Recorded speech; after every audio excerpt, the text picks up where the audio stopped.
Sans aucun doute, je pense que l'un des meilleurs endroits pour lire les Écritures se trouve dans la région nord d'Israël, plus précisément dans la zone de la mer de Galilée. Pourquoi ? Parce que c'est l'endroit où Jésus a précisément centré son ministère. Pendant 3 ans, il est resté dans cette région du côté d'Israël.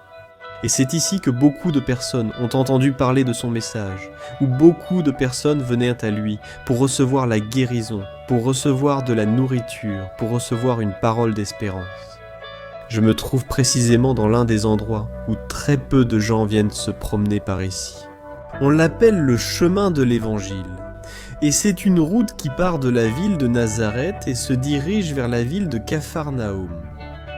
Vous vous souvenez que dans les Écritures, à un moment donné, il avait été expulsé et avait failli être envoyé à la mort dans ce précipice. Lorsque ceux qui étaient dans la synagogue ont dit « Tu n'es pas celui que tes lèvres prétendent être, qui dis-tu que tu es ?» Alors ils l'ont emmené vers un endroit élevé dans la ville de Nazareth pour le précipiter. Les Écritures nous le disent. Ensuite, il se passe quelque chose dans les Écritures. Où commençait l'horaire du Seigneur ? Où commençait l'heure et le temps de sa manifestation sur la face de la terre ? C'était le début du temps du ministère. Ici, sur le territoire de la mer de Galilée, Jésus a parcouru ces chemins. Il y a plus de 2000 ans, il était par ici. Nous pourrions laisser libre cours à notre imagination. Nous pourrions même essayer d'imaginer, est-ce pas. Mais je vais un peu plus loin et j'essaye de me permettre, dans mes pensées, de réfléchir à CE qui se passait dans la tête de Jésus. Rappelons-nous que CE qu'il traversait à CE moment-là, c'était une situation où il avait été expulsé de sa ville d'enfance, là où il avait grandi, là où tous ses amis qui étaient là l'avaient abandonné à un moment donné. Donc, il est en train de quitter cette ville. Même ses proches ont dit que la folie lui était montée à la tête. Sa mère avait même eu honte de lui, et ses frères aussi. Ce qui s'est passé, c'est qu'il commence à marcher. Lorsqu'il commence à marcher, il a peut-être eu beaucoup de pensées. Les gens laissaient derrière eux CE qui appartenaient au passé, mais ils allaient affronter quelque chose de nouveau. Pour moi, je pense que ce chemin représente d'une certaine manière CE qui reste derrière, mais aussi CE qui vient devant. Et Jésus faisait exactement cela. Au fur et à mesure qu'il avançait d'un pas, il laissait des choses derrière lui. Mais à chaque nouveau pas, de nouvelles choses arrivaient devant lui. Une étape sombre, c'était une période de défi. C'était un moment où il devait prendre les décisions les plus importantes de sa vie sur cette terre. Et c'était de trouver l'équipe adéquate pour mener à bien la tâche qui lui avait été confiée. À partir d'ici, il se rendait dans la ville de Capharnaüm. Lisons ce que disent les Écritures dans le livre de Matthieu. Il est écrit au chapitre 4, et je vais lire au verset 12, il est dit « Lorsque Jésus apprit que Jean avait été emprisonné, il retourna en Galilée, et quittant Nazareth, il vint habiter à Capharnaüm, une ville maritime dans la région de Zabulon et de Nephtali, afin que s'accomplisse CE, qui avait été dit par le prophète Isaïe, lorsqu'il a dit « Terre de Zabulon et terre de Nephtali, chemin de la mer, au-delà du Jourdain, Galilée des gentils. Le peuple assis dans les ténèbres a vu une grande lumière, et ceux qui étaient assis dans la région de l'ombre. Celle d'un enfant DAM de Jésus-Christ suivant, sortait en lumière de cet endroit où ils avaient accepté en eux, non présurgni au rendil ou non continué, et c'est eux lieu nouveau.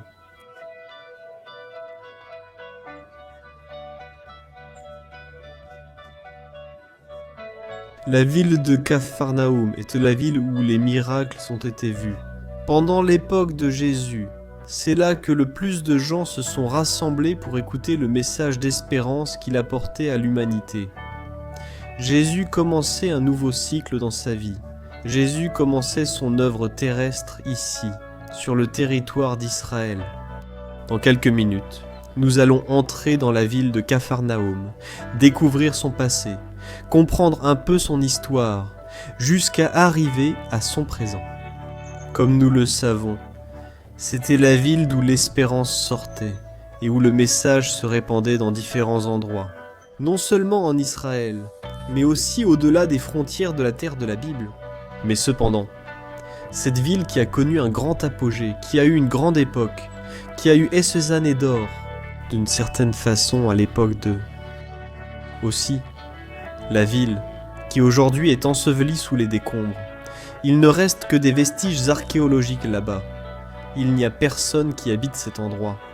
Mais cependant, dans d'autres villes où Jésus s'est déplacé, il y a encore des gens qui y habitent. Mystérieusement, la ville qui a été appelée la ville de Jésus. Les Écritures nous disent aussi, et l'on apprit que Jésus était à la maison. C'est mystérieusement la ville qui aujourd'hui se trouve ensevelie sous les décombres et l'histoire que les archéologues peuvent nous révéler aujourd'hui.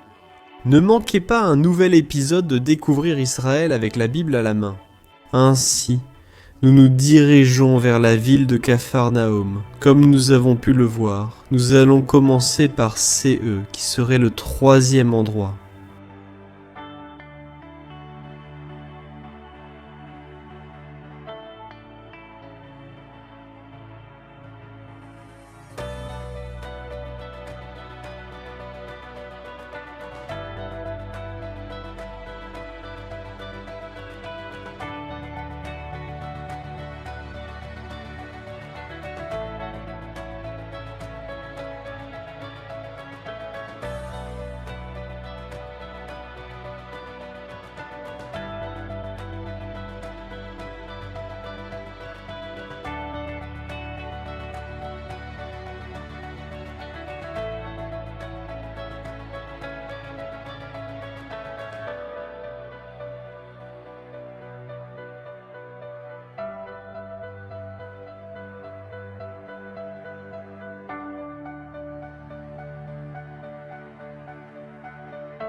Comme vous le savez, il est également écrit dans les Écritures, dans le livre de Matthieu, chapitre 4, que Jésus a parcouru toute la Galilée.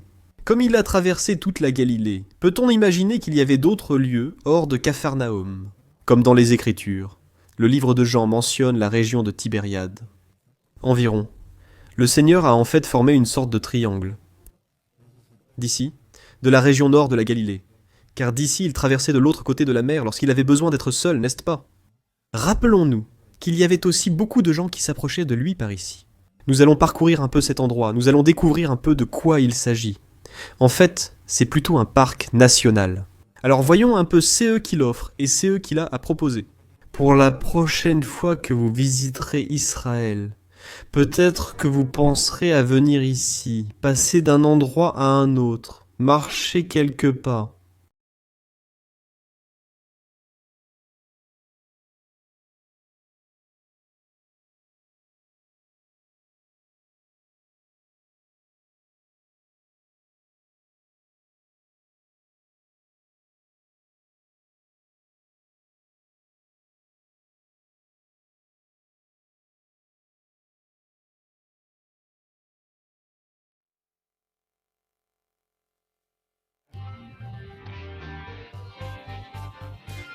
Regardez, ici nous sommes en train de marcher.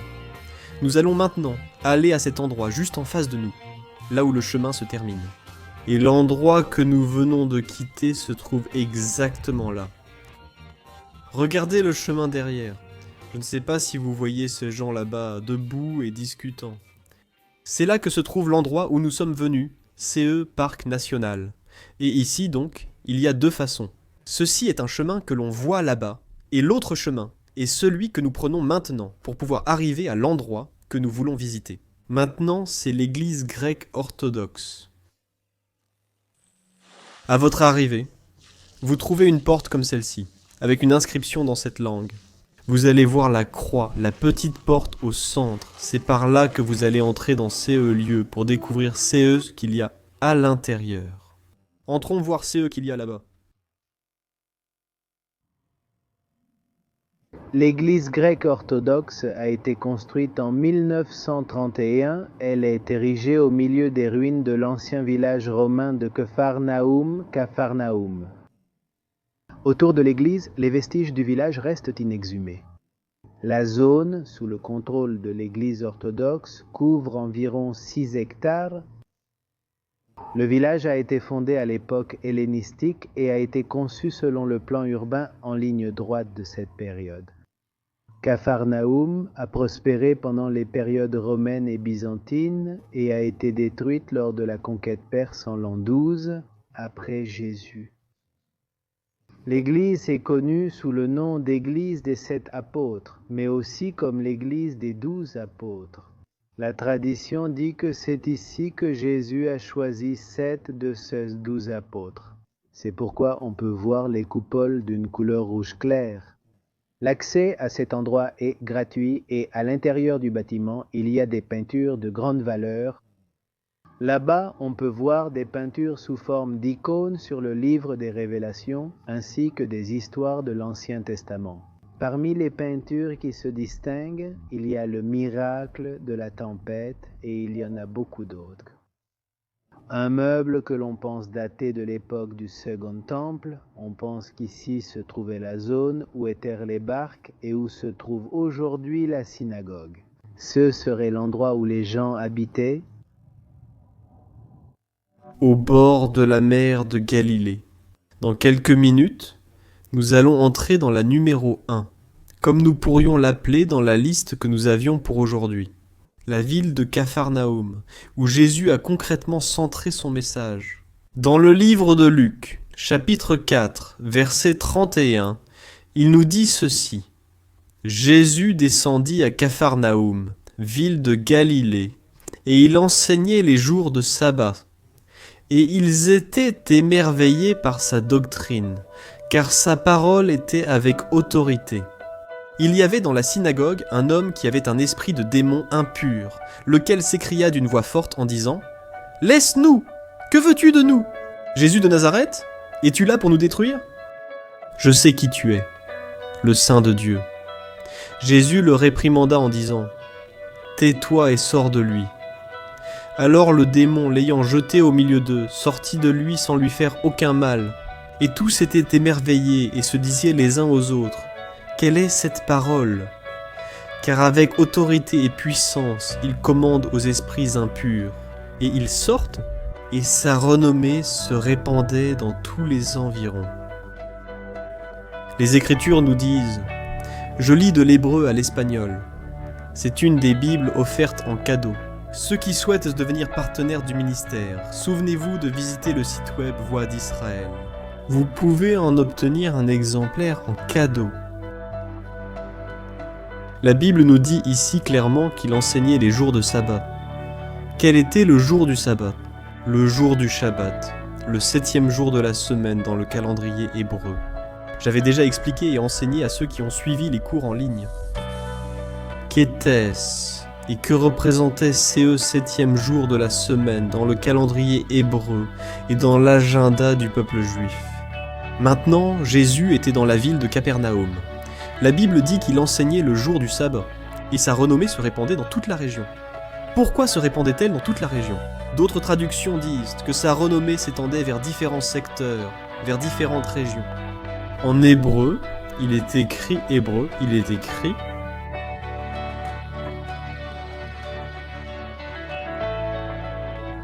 derrière nous, c'est-à-dire derrière la caméra, derrière l'image où je me trouve, c'est-à-dire en face de moi, se trouve la Syrie. La renommée de Jésus s'étendait aussi, nous disent les Écritures, jusqu'en Syrie, nous disent aussi les Écritures. C'est étonnant que la renommée de Jésus soit parvenue jusqu'en Syrie alors qu'il n'y est jamais allé. Très simple, le Seigneur enseignait le jour du sabbat. Nous allons maintenant voir un peu pourquoi cette synagogue est si grande par rapport à une ville aussi petite, c'est-à-dire très peu d'habitants pour une synagogue aussi grande. Pourquoi la synagogue est-elle si grande?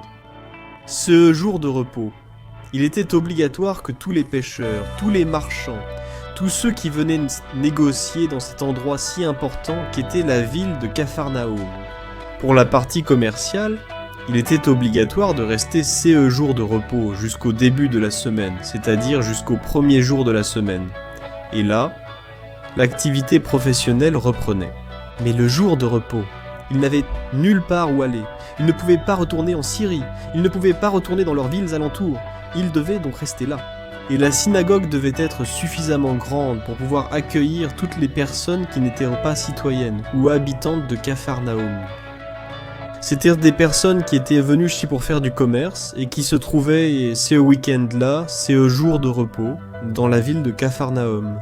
Et c'est ce contexte que Jésus a utilisé pour que sa renommée s'étende vers les environs, vers d'autres régions, jusqu'en Syrie. Il nous dit aussi de voir un peu de quoi il s'agit et comment était la synagogue.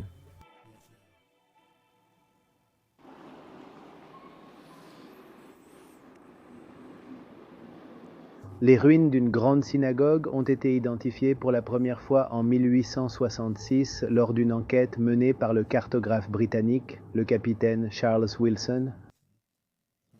Partiellement reconstruite en 1926, la synagogue de Capharnaüm reste aujourd'hui un sujet de débat pour les archéologues. Ce qui est certain, c'est que la synagogue que nous pouvons voir ici n'est pas exactement la même que celle que Jésus a vue et à laquelle les évangélistes font référence. Ce que l'on peut affirmer, c'est qu'elle se trouve exactement à l'endroit où se trouvait la synagogue originale de l'époque du Second Temple, c'est-à-dire la synagogue où Jésus a passé la plupart des jours de sabbat. À Capharnaüm, ce que nous pouvons voir aujourd'hui est construit en pierre calcaire jaune et repose sur des fondations en pierre de basalte. La même pierre que celle de la synagogue de Chorazim, qui se trouve à 4 km au nord. Les motifs architecturaux du bâtiment de Capharnaüm sont bien plus élaborés que ceux des autres synagogues de son époque. En Israël, on peut voir des chapiteaux corinthiens et des reliefs sur les pierres, finement sculptés avec des feuilles de figuier, des motifs géométriques, des aigles, etc. Une sculpture en relief d'un char pourrait représenter l'arche de l'Alliance. Il y a aussi des inscriptions en araméen datant du IVe siècle.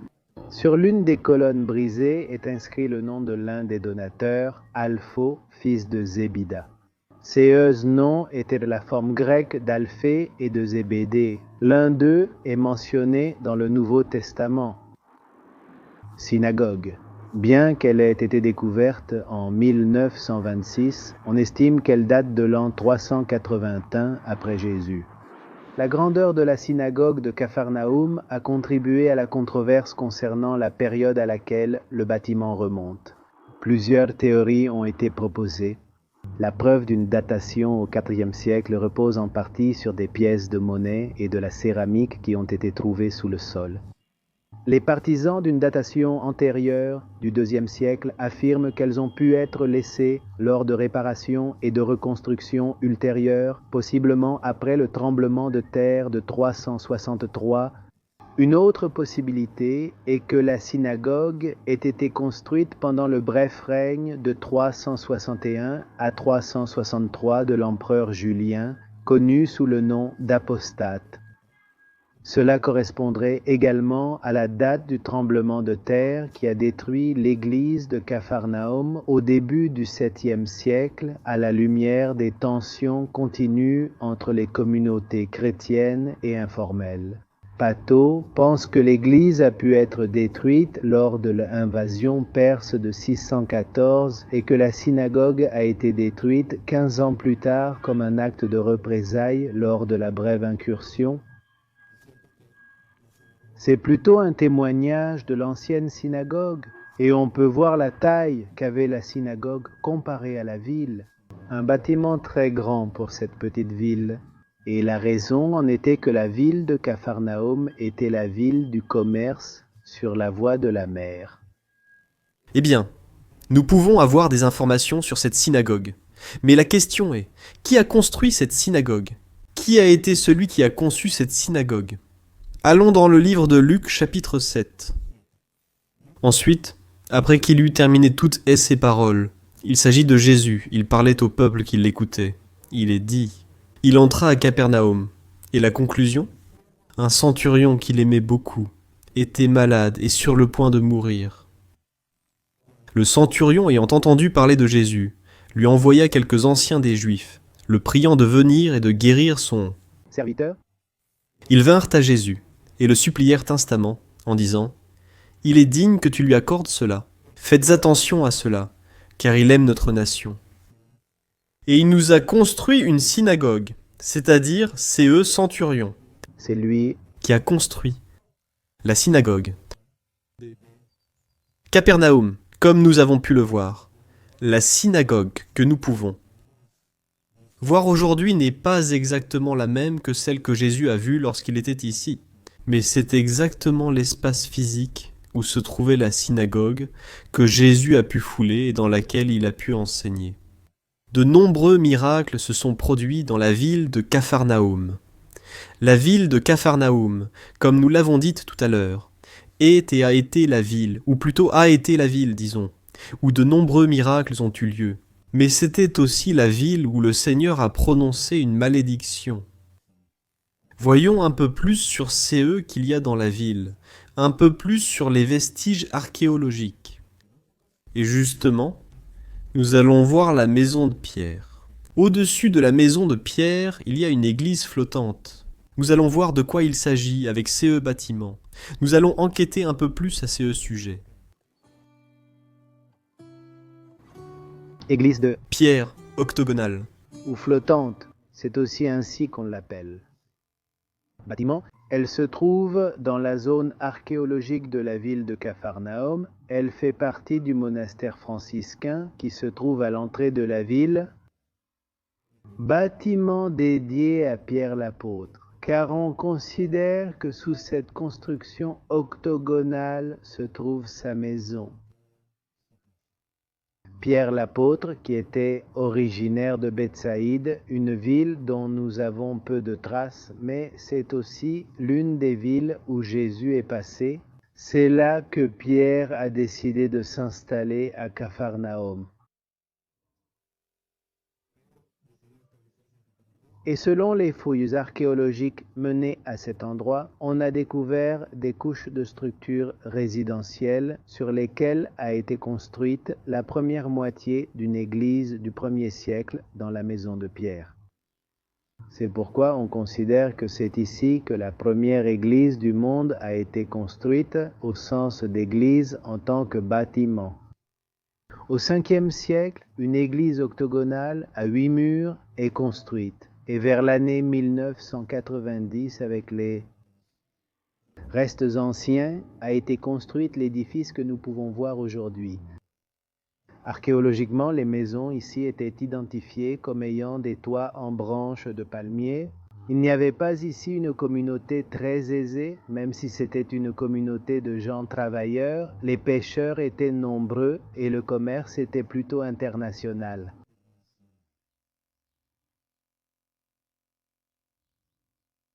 Capharnaüm était une ville portuaire et c'était le cadre parfait pour le message de Jésus. On peut dire que Capharnaüm était une sorte d'église aéroport, car beaucoup de gens qui écoutaient le message n'étaient pas de cette ville. Beaucoup venaient et repartaient, mais ils emportaient le message de Jésus. Et là où ils allaient, ils parlaient de Jésus, de la ville de Capharnaüm. La maison de Pierre, sans aucun doute, était l'endroit où l'on entrait et sortait. C'était la maison où les malades repartaient guéris, les arrivants perdus trouvaient une direction, celui qui était possédé recevait l'admiration. C'était la maison où la présence de Dieu est devenue visible et palpable à l'époque du Second Temple. C'était la maison modèle à laquelle beaucoup aujourd'hui nous devons imiter. Comme nous l'avons entendu, Pierre l'apôtre est né dans la ville de Bethsaïda.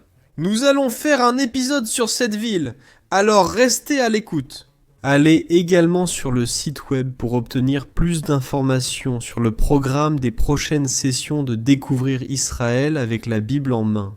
Quelque chose que Capharnaüm peut aussi nous apprendre, c'est que si vous vous souvenez, il y a eu un fait très intéressant, où ils ont placé une personne handicapée, un paralytique, a été descendu par le toit d'une maison à Capharnaüm. Vous vous en souvenez ? Ils ont guéri de nombreux possédés à Capharnaüm. Vous vous souvenez que il y avait ceux qui avaient dit que le Seigneur et ses disciples ne payaient pas les impôts. et que le Seigneur voit Pierre entrer avec un visage un peu attristé et lui dit « Va et pêche ». Et le premier, quel homme? Il demandait une pièce de monnaie. Et ça, c'est pour que tu paies ton impôt. Cela s'est passé à Capharnaüm. On disait que les affamés étaient à tes rassasiés.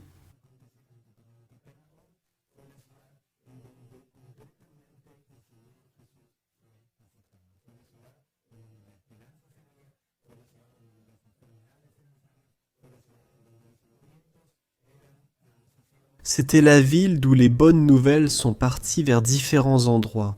C'était la ville où elles ont commencé à être conçues et forgées. Ceux qui allaient continuer avec l'évangile du Seigneur, une fois qu'ils ne seraient plus sur la face de la terre. Mais comme tant de choses sont arrivées, le Seigneur adresse une parole à cette ville dans Matthieu 11 pour lire c'est eux qui suit. Et que ce soit la Bible ici qui nous guide et nous dise c'est eux que Matthieu 11 verset 23 nous dit. Et il est écrit ainsi. Et toi, Capharnaüm, qui as été élevé jusqu'au ciel, tu seras abaissé jusqu'au séjour des morts. Car si les miracles qui ont été faits en toi avaient été faits à Sodome, elles seraient demeurées jusqu'à aujourd'hui. Et je vous le dis, au jour du jugement, le châtiment sera plus supportable pour le pays de Sodome que pour toi. Regardez, c'est intéressant, c'est eux qui est dit ici. Malgré tout le mal qui s'est passé à Sodome, le Seigneur dit qu'au jour du jugement, il sera plus tolérant envers Sodome qu'envers Capharnaüm. Pourquoi la ville de Capharnaüm? Aujourd'hui, elle a plusieurs messages à nous transmettre, mais avant de terminer, je voudrais partager avec vous cette vidéo d'aujourd'hui, de la manière suivante. Le Seigneur Jésus naît dans la ville de Bethléem. Le Seigneur grandit dans la ville de Nazareth. Le Seigneur meurt et ressuscite dans la ville de Jérusalem. Ces trois villes étaient essentielles, et ont été essentielles pendant le passage de Jésus sur la face de la terre. La ville de Capharnaüm fut la seule ville qui l'a adoptée. Les gens qui étaient là furent les seuls à l'adopter. À Bethléem, ils ont tenté de le tuer enfin, vous vous souvenez. Le roi Hérode envoie de tuer tous ces petites de moins de 2 ans pour le faire mourir. À Nazareth, il finissait par l'expulser. Vous vous souvenez, quand nous avons commencé la vidéo, nous avons vu le chemin de Nazareth à Capharnaüm. Le Seigneur allait être précipité de la montagne pour être mis à mort. La ville de Jérusalem, l'endroit où se trouvait la maison de Dieu. C'était l'épicentre de tous ces qui concernaient le temple, les prêtres, tous les rituels de cette époque. Mais pourtant, CE fut l'endroit qui n'a pas accepté Jésus. C'est la religion qui a envoyé Jésus à la croix et qui l'a affirmé. Ce n'est pas celui que nous devons attendre, ce n'est pas celui qui devait venir, ce n'est pas lui, crucifiez-le. Mais Capharnaüm, qui était l'endroit où ils ont été acceptés, prévoyait un autre résultat. Nous avons dit, ces 3 villes sont aujourd'hui habitées. Jérusalem compte des millions d'habitants. Jérusalem a des habitants. Nazareth a des habitants. Capharnaüm, comme nous avons pu le voir, 0 habitants. Il n'y a pas de citoyens là-bas. Il ne reste plus personne à Capharnaüm. La réponse, le Seigneur a donné la prophétie. Le Seigneur a dit, il ne restera absolument rien. De même que tu as été élevé jusqu'au ciel, jusqu'au Hadès, tu seras abaissé. Pourquoi le Seigneur a-t-il donné cette réponse? Pourquoi lui a-t-il dit cela? Parce qu'en vérité, ces gens qui le cherchaient, ne le cherchaient pas pour qui il était vraiment, mais ils le cherchaient pour ces qu'il était capable de faire. Oui, frère, sœur, ami, toi qui me regardes de l'autre côté de l'écran. Écoute bien ces que je viens de dire, fais très attention à ces que je viens de te dire.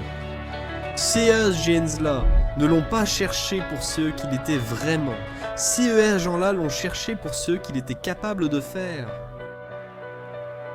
Il était guérisseur, il a guéri des malades, il était pourvoyeur, il a donné de la nourriture à beaucoup, il était une personne qui apportait de l'ordre, il a donné de nombreux messages, il était une personne qui apportait de l'espoir. C'était celui qui est venu reconnecter ces qui avaient été brisés avec le premier homme, c'était Jésus. Mais ces gens-là ne se sont intéressés qu'aux résultats qu'il pouvait apporter, c'est-à-dire à ces dont il était capable. CES gens l'ont suivi parce qu'ils avaient besoin de manger. CES gens l'ont suivi parce qu'ils avaient besoin d'être guéris. CES gens l'ont suivi parce qu'ils voulaient une parole pour leur âme. CES gens ne l'ont pas vraiment suivi. Parce qu'ils avaient compris que Jésus était le Fils du Dieu très haut, celui que Dieu avait envoyé sur la face de la terre. Pour accomplir le but qu'Adam n'a pas pu réaliser au début, Jésus allait l'accomplir, Jésus allait porter la croix, Jésus allait être celui qui se relèverait lors de la résurrection. CES James là ne l'ont pas compris. Et Capharnaüm nous donne ce message. Capharnaüm te rappelle à toi, me rappelle à moi. Chaque fois que nous voyons des vestiges, des rochers, des choses que nous pouvons étudier, souvenons-nous de Capharnaüm, souvenons-nous de la parole du Seigneur. Pourquoi ? Parce qu'aujourd'hui, beaucoup d'entre nous le cherchent. Beaucoup le cherchent pour ce qu'il est capable de faire, mais pas pour qui il est estimated. Vraiment, qui est-il ?